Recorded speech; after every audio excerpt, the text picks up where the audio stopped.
Hello, everyone, and I am going to talk about hunting. And I believe it's something that is very important. Uh, it's a good getaway for me. I guess it's not important for a livelihood, but it could very well be if you were in that position. When I was 6 years old, I remember my dad telling me a story about my great-great-grandfather. He had to go after this bear that kept killing his livestock and his neighbor's livestock, and they decided to track the bear. Um, the end of the story kind of came to they followed the bear's tracks for a really long time. They ended up going to the top of the mountain and dropping my great great grandfather down with a rope, and all he had was a lantern and his rifle. And he was walking in, and all of a sudden he saw a glow from the eyes of this bear staring back at him. And you can imagine this, how scary it was to have that happen. And he ended up dropping his gun and his lantern, running out of the cave, and he fell. And he jumped out. Well, the bear chased him and jumped out again. That was his hunting experience. That was a hunting experience I learned about my great-great-grandfather. My dad also told me stories about his childhood and hunting with his friends and how much fun it always was. And it was something I really wanted to get into. And when I was 7 for Christmas, my dad bought my brother and I a BB gun, and I would go out all the time in this field by our house and shoot the sparrows and other little birds with the BB gun.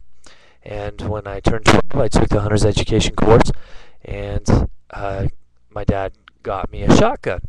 And we would go bird hunting all the time, mainly grouse and pheasants and that kind of thing. And then as I've gotten a little older, I've been sucked into big game hunting. And I've been fairly successful, as you can see behind me here. I've got a bear that I shot 2 years ago. I've killed many deer and an elk, and I hope to do more with my bow, and it's something that I look forward to. I know hunting is something that people think of as barbaric or in other ways not humane, but for information's sake, hunting is very beneficial.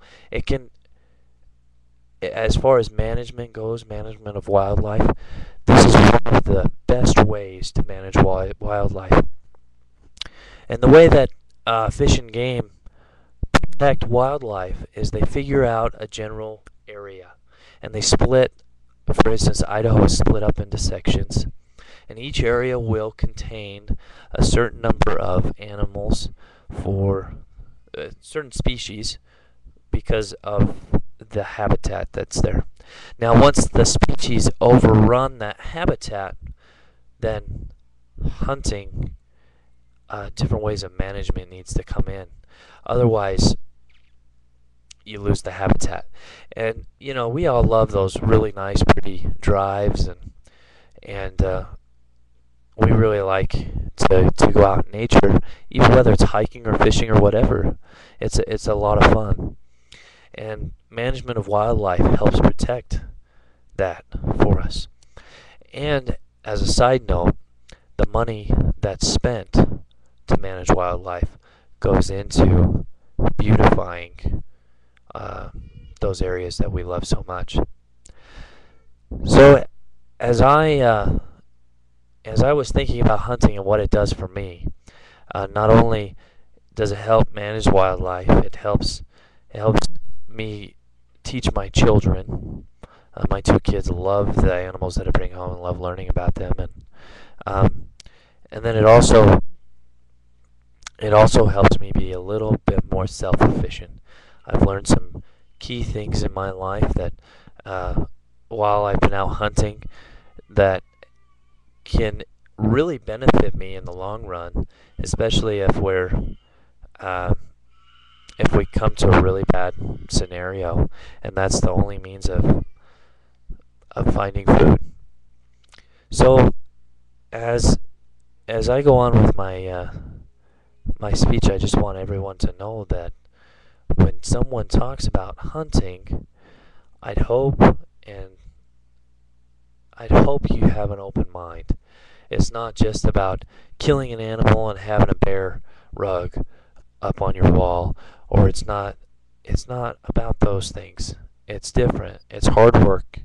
It teaches you a lot, helps you teach others, and it benefits everyone.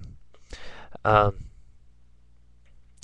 so in conclusion, as you walk away from this speech, I hope that your mind is open. Uh, you understand a little bit more about the importance of hunting and what it can do for you, or what it's doing for the person that's actually participating in hunting. Um, that's all.